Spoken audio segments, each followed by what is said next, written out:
Hello first grade families, welcome to the art video for the week. We are going to get started on our project. This project is the project first graders do for their art fundraiser. If you are new to the school, the art fundraiser is a program run by the PTO that allows you to buy your child's artwork on different items. And this year, one new item you can buy your artwork on is a mask. So that's pretty cool. But again, it's optional. Don't feel like you have to buy anything, but it is an awesome way to support your school. So in first grade, students work with some crayon resist, and we talk about making our letter thicker and making sure our letter's going the right way, and we focus in on the letter of their first name. And then in the background, we work and we go over lines and different types of line, trying to get a little remembrance from kindergarten, and it's just a little review. And then we use watercolors. So if you have those, feel free to use watercolors for the background. However, I'm going to show you how you can actually use markers with a little bit of water to make watercolors. So it's pretty cool. Alrighty, to get started, what you're going to do is you are going to start on your white paper, and you are going to start with a pencil. And you're going to start by making the uppercase letter of your name. So my name starts with a K, so that's why my other example is a K. However, I'm going to do a letter that has an inside part to it, like an A, because I know that gets a little tricky for our students. So you are going to go up, down, and across if you are making an A. After you do that, this is when we move into how to make it thicker. So how I have students learn to do that is they take their pencil and they trace around their letter. Now if it becomes more bubbly or it becomes more boxy, that's okay. In first grade, we are just worrying about thickening our lines. So to me, whatever result they get is awesome. For people with inside letters like an R or this A, you're also going to want to trace inside the shape. Then you can take your eraser and you can go ahead and you can erase that extra line that we started with. We are going to be coloring these with black crayon, so if any lines kind of hang around, do not worry. We will cover them up. Okay, so afterwards, what you're going to do is you are going to go into your crayon box and you're going to try to find your black crayon. Now, we're going to have to push down hard, so you may notice that my black crayon is kind of broken. That happens sometimes when you push down hard, and it's okay. For wax resist, it is important to push down hard because that's what's going to make the paint or the marker in the water not stick to the letters. So, I like to trace my letter first.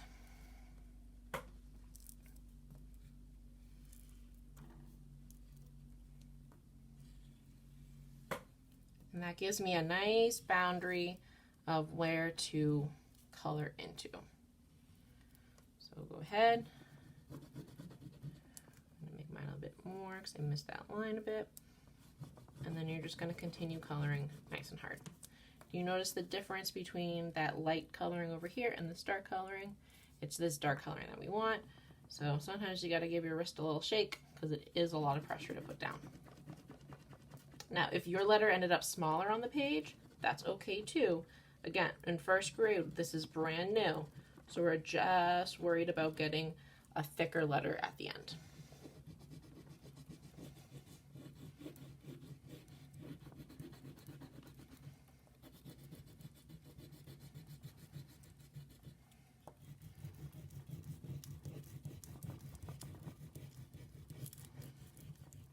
If this goes too fast, you can always pause the video.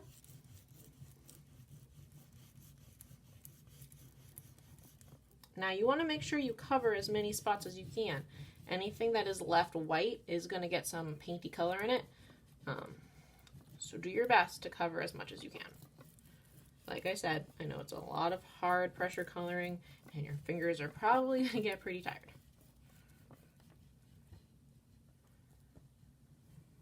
Awesome. So I didn't cover it perfectly, but I think that's good enough for this. Alrighty. So after you do this step, the next thing that we are going to do is we are going to work on our line. At the end of the PowerPoint, you guys will be able to see this line sheet. It's going to kind of go over this way. It's going to go over different types of lines to remember. Feel free, if you have a printer, you can print it out if you want to kind of walk over the lines first, or on a scrap piece of paper if you want to practice them.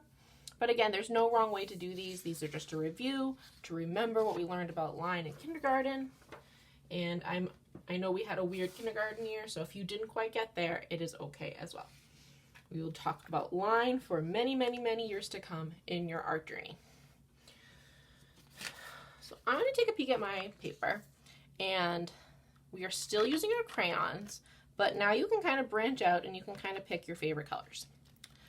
And then you're just going to take a look at the sheet, and you're going to try to pick some of these lines to try out. So I think that I want to try to start with, I'm going to start with this top line up here. Let me just get my purple. I'm looking for my purple. I'm going to start with purple. There it is. Okay. So I think I'm going to start up here with this zigzag line. So you're welcome to print this out and have it next to you, or have it up on the screen so you can see a reference. Again, it's at the end of the PowerPoint. But what I'm going to do is I'm going to leave it here while I do my demo, so you can kind of see both. And what I'm going to do is right at the top, I'm just going to go straight across with my zigzag line. Again, you want to try to push down hard. Awesome. Okay. Now, I'm just going to kind of go in order because I think that's easier. But if you want to skip around because you really like a certain line or so, feel free to skip around. I'm just going to go in order because that's easier for me. You do not have to try all of these. However, they are all good different types of line to remember. So let's see here. My next one I'm going to do is I'm going to do my wave line. Now you can see here my wave is going to go kind of right across my letter, and that's okay. That's why we picked black. So again, right underneath the zigzag, I'm going to go right across with the wave. Now if you can see your color a little bit here, the last thing we are going to do before we paint is we are going to cover up the last with some more black. So if you can see a little bit and it bugs you, hang tight, we will get there. All right, the next one on my paper is a dotted line. So let's see, I'm going to use my blue. I'm going to make a dotted line.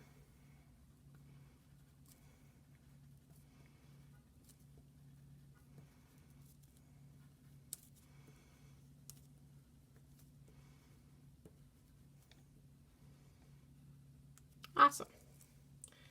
All right, next on here is this loopy line. So I'm going to do my loop line in green. Maybe purple a little bit. Okay, so again, if you ever want to kind of practice these out first, you can. Some of them are harder than others. And again, pushing down hard. I'm going a loop-de-loop-de-loop-de line right across.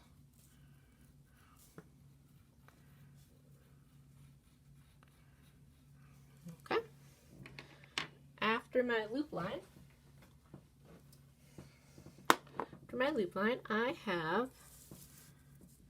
this type of castle line.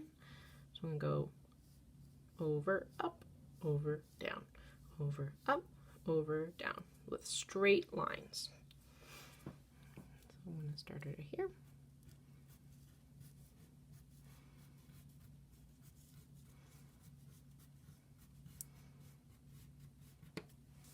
There's that one. Okay. Next on my list here is this bumpy line.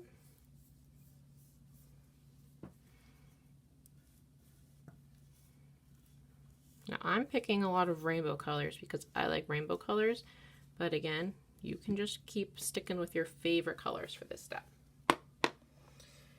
Alrighty.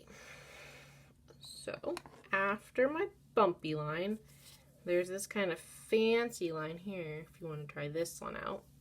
For this one, what we do is we go over, make like a horseshoe bump, over. This one's pretty tricky, so feel free to skip it if it isn't your thing. But I think it looks pretty cool.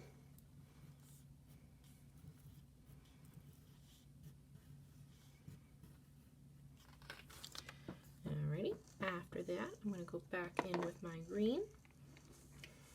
And I'm going to do this line right here. This is a separated line or a dashed line. There's a couple of different names for them. You may recognize this line if you've ever looked out the window in a car.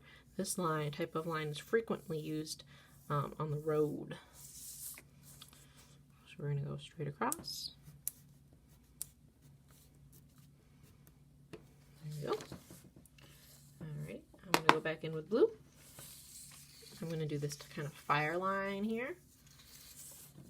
To do this fire line, you kind of curve up, over, and then down.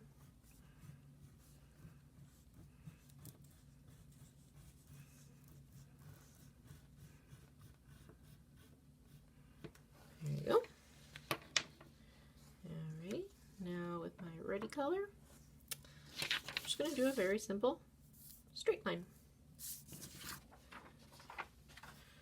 Right here, I'm going to do a straight line across. Alright, and I have room for one more line, so I think I'm going to try a different kind of dash line, and this is just going to be a little bit smaller, so my dashes are a bit smaller. Awesome. So if you need more time to finish putting the lines on your paper, feel free to pause the video, but for those of you who are ready, if you had any lines that kind of popped through, feel free to take that black crayon, cover them up, and then you are ready for the paint step. So, if you have watercolors, feel free to use them. However, I do not have watercolors with me, so I'm going to show you how to use markers to basically give the same effect as the watercolors.